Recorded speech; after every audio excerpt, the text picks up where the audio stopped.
वालेकुम JTT में खुशामदीद। बिस्मिल्लाहिर्रहमानिर्रहीम।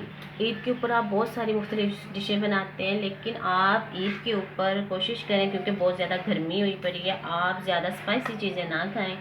आप गोश्त लें, गोश्त को आप अच्छे से धो के आप इसको नमकीन गोश्त बनाएं। और इसमें तो घी तो अमूमन डलता ही नहीं है ईद के गोश्त में। तो आप इसको लेके आपने इसको सिर्फ नमक और हल्की सी हल्दी डाल के, काली मिर्च, साबुत मसाला डाल के इसको आपने नमकीन बना के खाना है। और आप इंशाल्लाह बहुत ही आपको पसंद आएगा। और ये वैसे भी अच्छा होगा आपके लिए, क्योंकि स्पाइसी चीज़ों से ज़्यादा बेहतर है कि आप ये ऐसी बना के चीज़ खाएँ।